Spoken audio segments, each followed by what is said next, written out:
നമസ്കാരം.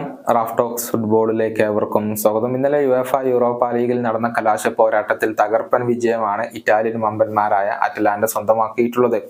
ജർമ്മൻ കരുത്തരായ ബയർ ലെവർക്യൂസനെ എതിരില്ലാത്ത 3 ഗോളുകൾക്കാണ് അവർ പരാജയപ്പെടുത്തിയിട്ടുള്ളത്. നൈജീരിയൻ താരമായ ലുക്മാന്റെ ഹാട്രിക് ആണ് ഈ ഒരു വിജയം ഇപ്പോൾ അറ്റ്ലാന്റക്ക് നൽകിയിട്ടുള്ളത്.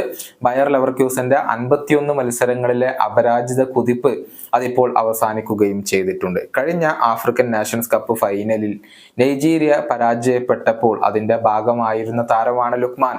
എന്നാൽ ഈ 4 മാസങ്ങൾക്കിപ്പുറം അദ്ദേഹം അറ്റ്ലാന്റയുടെ ഹീറോയായി മാറുന്ന കാഴ്ചയാണ് നമുക്കിപ്പോൾ കാണാൻ കഴിഞ്ഞിട്ടുള്ളത്. മത്സരത്തിന്റെ 12, 26, 75 മിനിറ്റുകളിലായിരുന്നു ലുക്മാൻ അറ്റ്ലാന്റയ്ക്ക് വേണ്ടി വല കുലുക്കിയത്. ഇതോടുകൂടി അദ്ദേഹം ഒരുപാട് റെക്കോർഡുകൾ സ്വന്തമാക്കുകയും ചെയ്തിട്ടുണ്ട്. യുവേഫയുടെ ഒരു മേജർ കോമ്പറ്റീഷൻ ഫൈനലിൽ 2 അതിലധികമോ ഗോൾ നേടുന്ന ആദ്യത്തെ ആഫ്രിക്കൻ താരമായി മാറാൻ ഇപ്പോൾ ലുക്മാന് കഴിഞ്ഞിട്ടുണ്ട്. ഇതിനു മുൻപ് ആരും തന്നെ ഈ ഒരു നേട്ടം കൈവരിച്ചിട്ടില്ല. കൂടാതെ യുവേഫയുടെ ഒരു മേജർ കോമ്പറ്റീഷൻ ഫൈനലിൽ ഗോൾ നേടുന്ന 3ാമത്തെ നൈജീരിയൻ താരമായി മാറാനും ലുക്മാൻ കഴിഞ്ഞിട്ടുണ്ട്.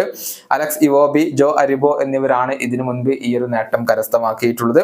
കൂടാതെ യുവേഫയുടെ ഒരു മേജർ കോമ്പറ്റീഷൻ ഫൈനലിൽ ഹാട്രിക് നേടുന്ന 6ാമത്തെ താരമായി മാറാനും ഇദ്ദേഹത്തിന് കഴിഞ്ഞിട്ടുണ്ട്. ഇതിനു മുൻപ് 5 താരങ്ങൾ മാത്രമാണ് ഈ ഒരു നേട്ടത്തിൽ എത്തിയിട്ടുള്ളത്.